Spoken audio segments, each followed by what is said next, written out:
Nunca contei isso pra ninguém e tava planejando continuar assim, mas não sei por quanto tempo ainda vou estar segura.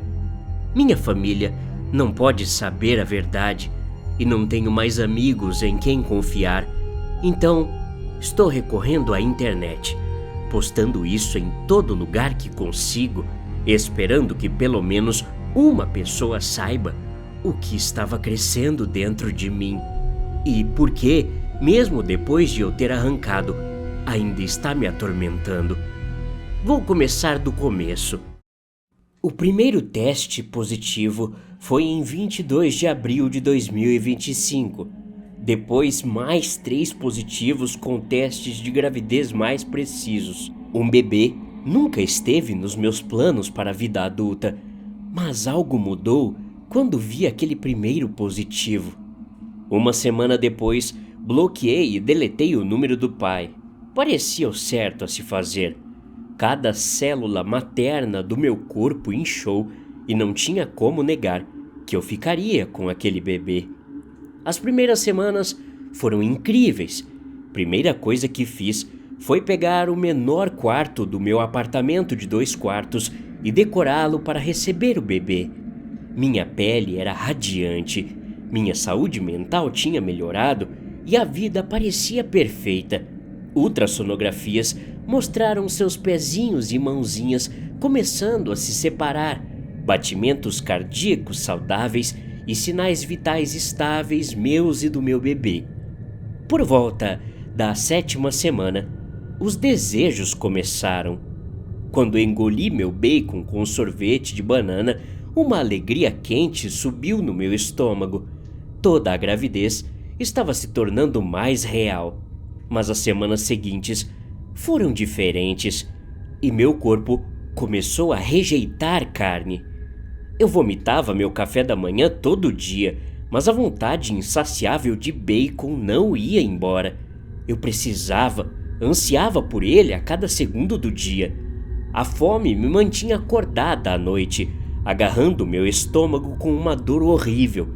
Eu comecei a chorar, soluçando até a garganta doer por medo de matar meu bebê de fome. Nada conseguia satisfazer a necessidade desesperada por bacon. Isso até a manhã da minha 9ª semana. Nesse dia, fui cambaleando até a geladeira, lenta e atormentada pela insônia, e tirei as tiras de bacon intocadas da semana. O cheiro era repugnante, um cheiro forte que me fez engasgar e derrubar o pacote no chão. Estava podre, fora da validade. Mas, quando as fatias de bacon cru atingiram o chão, a vontade de consumir voltou. A mesma ânsia frenética desceu pela minha garganta e para o fundo do meu estômago. Antes que eu pudesse processar a realidade da situação, peguei a carne de bacon fria e molhada do chão e enfiei na minha boca. O bacon viscoso e podre escorregando para dentro do meu estômago foi um prazer que eu nunca tinha experimentado antes. Me senti cheia e bem, não mais exausta e desnutrida. Aquilo foi como beber água gelada no meio do deserto. Pude sentir o bebê se mexendo dentro de mim, agradecendo sua primeira refeição em dias. Sentei com as costas encostadas no balcão. Foi quando ouvi, quase inaudível, como um sussurro fraco: "Obrigado, mamãe." Alucinações sonoras nunca são um bom sinal numa gravidez. Até eu sabia disso, mas essa não era apenas uma voz, era a voz do meu bebê. Aquele murmúrio fraco e tenso era a satisfação do meu filho. O resíduo podre de carne crua que grudava nas minhas papilas gustativas era o alimento perfeito para a saúde do meu bebê. Os desejos cresceram tão rápido quanto minha barriga. Minha cabeça estava cheia de súplicas. A voz constante não era mais um sussurro distante na minha mente. No começo, era bacon, depois cortes de carne bovina, pernas de cordeiro, um frango inteiro. até que não parecia mais o suficiente. Minha vida estava ficando muito angustiante. Parei de falar com minha família, incapaz de formar frases por causa do constante murmúrio que ouvia na minha cabeça do meu bebê. Cheguei a cancelar 3 consultas hospitalares seguidas. A vida estava sendo sugada de mim. Meus músculos estavam fracos, minha memória nublada e a fome insuportável. Um dia, os pneus do meu carro passaram por cima de algo.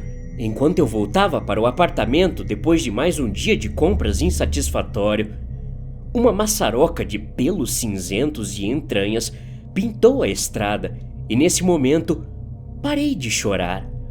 Aquele cheiro, sangue coagulado, carne crua e rasgada, estava me dando água na boca. Por favor. A voz ecoou em meus pensamentos. No entanto, chegou a um ponto em que eu não tinha certeza se era meu bebê implorando por isso, ou eu. A criatura morta que atropelei, o que só posso imaginar que era um coelho, não se contorceu nem gritou. Morreu no impacto, seu pequeno crânio estilhaçado sob o carro e suas entranhas rasgadas de sua barriga. Não houve hesitação em minhas ações, e o que eu mesma fiz ainda me assombra. Nem tive a decência de levar o cadáver do bicho para meu apartamento, só comecei a cavar em seus órgãos, rasgando seus intestinos, pulmões e coração em miniatura, e mastiguei a carne ensanguentada até que não restasse nada além de pelos e pele para apodrecer na estrada. Aquela noite foi um tormento para mim, mais do que os últimos meses tinham sido. Eu comecei a gritar com a voz na minha cabeça, porque a realidade de minhas ações finalmente vieram à tona para mim mesma, enquanto eu lavava o sangue animal e pedaços de carne pegajosa de minhas mãos e pulsos. O sabor não satisfazia mais minha fome, deixou um nojo ardente na minha língua e meu estômago inchou cada vez mais. Meus intestinos pareciam estar sendo torcidos e amarrados, algo se interlaçando em meus próprios órgãos. Tive que aguentar essa dor latejante por horas, até que finalmente não aguentei mais. Eu estava no banheiro, olhando para minha barriga inchada no espelho de corpo inteiro e exigindo respostas. Foi a primeira vez em meses que tive uma visão real do meu corpo por inteiro e fiquei horrorizada. Sem roupas para esconder minhas imperfeições, vi o que o bebê realmente estava fazendo comigo. Meus ossos saindo de cada articulação e minhas costelas lutando contra o caroço semelhante a um tumor que era minha barriga. Isso não era mais uma criança. Nenhum bebê ainda na barriga faria isso com a mãe. Mamãe, a voz disse. Não ouse me chamar assim, você não é meu filho, falei. Eu gritei, morrendo de raiva. Esse bebê deveria ser a luz da minha vida. Essa gravidez iria arrumar meu psicológico e me ajudar a me recuperar, me dando a oportunidade de cuidar de uma vida gerada por mim. Meu filho não deveria me deixar podre assim, e eu certamente não ia deixar que ele controlasse minha vida por mais tempo. Liguei para a ambulância primeiro. Antecipei o tempo que levariam para chegar até mim antes que eu fizesse o que tinha que ser feito. Quando a atendente do socorro me garantiu que a ajuda chegaria em breve e que eu deveria ficar no telefone e conversar com ela antes de agir por impulso, desliguei e peguei uma lâmina de barbear na gaveta da pia. Cortar o próprio estômago é muito mais difícil do que parece. A dor se transforma em outra sensação depois que a primeira camada de pele apertada é rompida e a sensação do seu próprio sangue escorrendo de uma incisão de quadril a quadril é um tipo único de alívio. Lembrei-me de ouvir o bebê gritar, implorando para que eu parasse, mas continuei no foco cirúrgico de cortar. Desmaiei no segundo em que quebrei a barreira entre minhas entranhas e o chão do banheiro. Senti uma estranha liberação de pressão da parte inferior do meu estômago antes de perder a consciência. Minha memória ficou nublada pela pura perda de sangue e agonia da cesariana que fiz em mim mesma no meu apartamento. Mas lembro vagamente que algo aconteceu no tempo entre eu ter tirado o bebê de mim e a ambulância arrombando minha porta. Acordei no hospital, ligeiramente surpresa com minha sobrevivência, cercada por familiares e médicos. Uma avaliação psicológica e uma reunião de aconselhamento de luto depois, fui dispensada de volta para meu apartamento. Nos registros, colocaram que tive um colapso mental 1 mês e meio depois de saber que, na verdade, eu tinha tido um aborto e que não havia bebê nenhum na minha barriga mais. Disseram que a dor de perder um filho me fez me isolar por tanto tempo que tentei tirar minha própria vida. Claro que isso foi ridículo de ouvir, mas eu sorri e balancei a cabeça, concordando que essa trágica gravidez fracassada foi de fato a causa de eu ter me cortado. Cooperei com as equipes e fingi estar bem para receber uma alta logo de todos os tratamentos. Hoje à noite marca 1 semana desde que voltei para meu apartamento. Fiquei agradavelmente surpresa ao ouvir meu bebê me chamando no momento em que cheguei, balbuciando e gorgolejando como um recém-nascido. Embora eu tenha sido mandada para meu apartamento do hospital como uma mãe que perdeu seu filho, sem seu bebê em um carrinho, enrolado em cobertores e amor maternal, não importava muito para mim. Afinal, meu recém-nascido, tirado do útero por minhas próprias mãos e colocado cuidadosamente em seu berço, esperando que eu o alimentasse, o abraçasse e o amasse, estava lá, desde que o tirei de dentro de mim. Dia após dia, deixei seus lanches favoritos nos cobertores durante a noite. Pela manhã, não havia mais nada. Ele estava comendo tudo, balançando seu corpo enrugado e roxo em minhas mãos.